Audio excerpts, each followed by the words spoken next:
الحمدللہ رب العالمین والصلاة والسلام علی سید المرسلین وعلی آلہ وصحبہ اجمعین، اما بعد۔ عزیز طلبہ کرام، آج کے اس درس خامس میں متن میں موجود عبارت وَلَا يَنْعَقِدُ بِلَفْظَيْنِ أَحَدُهُمَا لَفْظُ الْمُسْتَقْبِلِ وَالْآخَرُ لَفْظُ الْمَاضِي بِخِلَافِ النِّكَاحِ سے لے کر لِتَحَقُّقِ الْمُرَادَات تک کی عبارت پر کلام ہوگا۔ عبارت وَلَا يَنْعَقِدُ بِلَفْظَيْنِ أَحَدُهُمَا لَفْظُ الْمُسْتَقْبِلِ وَالْآخَرُ لَفْظُ الْمَاضِي میں لفظ المستقبل سے مراد صیغہ امر ہے۔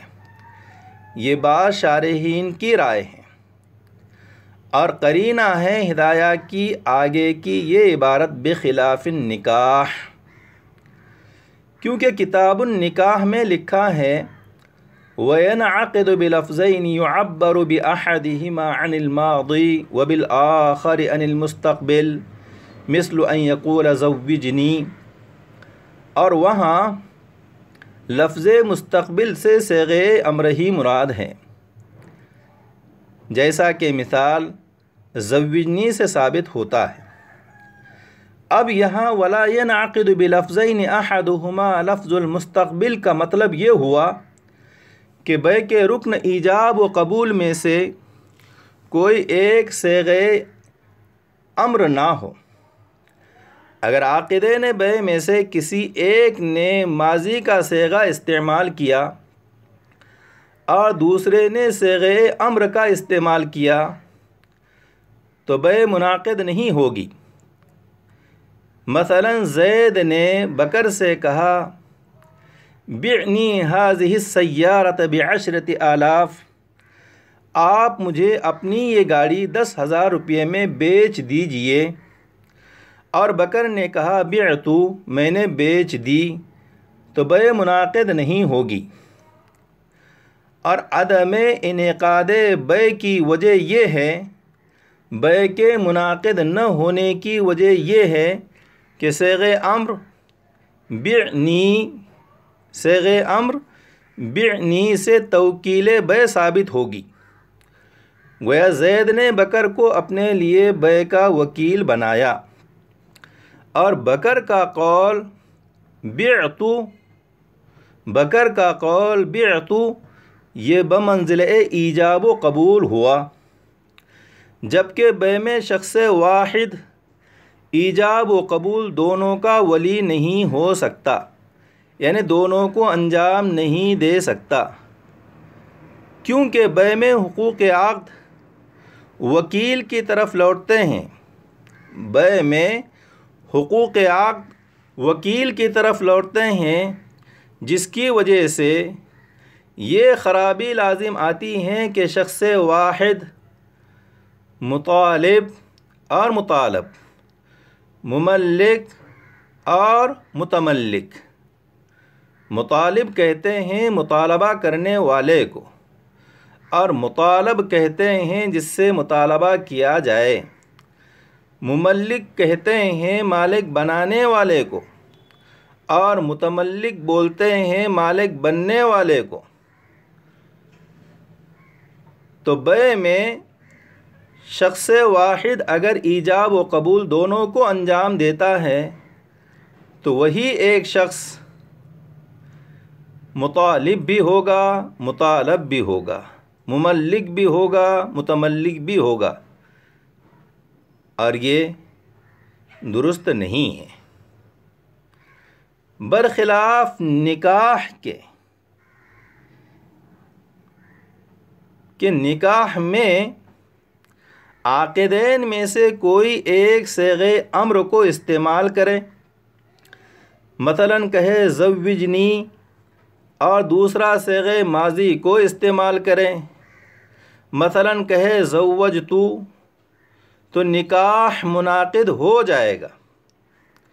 وجہ یہ ہے کہ نکاح میں صیغ امر استعمال کرنے کی وجہ سے یہ صورت توکیل بالنکاح کی ہوگی، اور فریق آخر کا بصیغ ماضی یہ کہنا زوجتو، فریق آخر کا بصیغ ماضی یہ کہنا زوجتو بمنزل ایجاب و قبول ہوگا، اور نکاح میں شخص واحد متولی طرف نکاح ہو سکتا ہے، یعنی ایجاب اور قبول دونوں کو ادا کر سکتا ہے، کیونکہ نکاح میں حقوق عقد نکاح عاقدین یعنی میاں بیوی کی طرف لوٹتے ہیں، وکیل کی طرف نہیں۔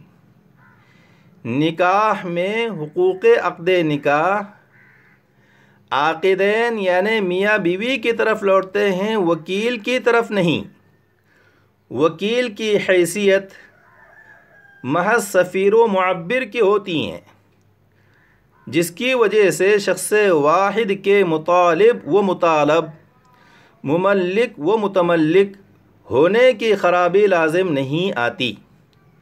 حاصل کلام یہ کہ بے ایسے دو لفظوں سے منعقد نہیں ہوگی کہ ان میں سے ایک صیغ امر ہو اور دوسرا صیغ ماضی۔ آگے صاحب ہدایہ فرما رہے ہیں قولہ رضیت بکذا او اعطیتک بکذا او خذہ بکذا فی معنی قولہ بعت و اشتریت، میں اتنے داموں کے عوض راضی ہوں،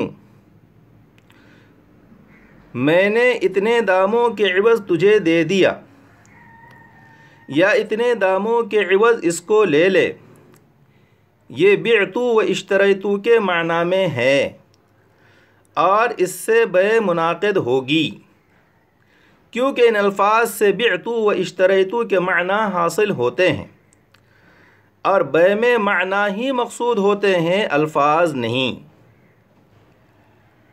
بے میں معنی ہی مقصود ہوتے ہیں، الفاظ نہیں۔ اسی پر تفریع کرتے ہوئے صاحب ہدایہ فرما رہے ہیں تعاطی کے ذریعے بے منعقد ہوگی۔ اب یہاں ہم بیع تعاطی کی صورت کو سمجھ لیتے ہیں۔ بیع تعاطی کی صورت کو سمجھ لیتے ہیں۔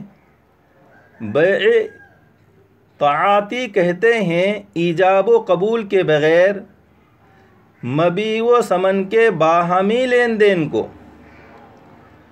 بیع تعاطی کہتے ہیں ایجاب و قبول کے بغیر مبیع و ثمن کے باہمی لین دین کو۔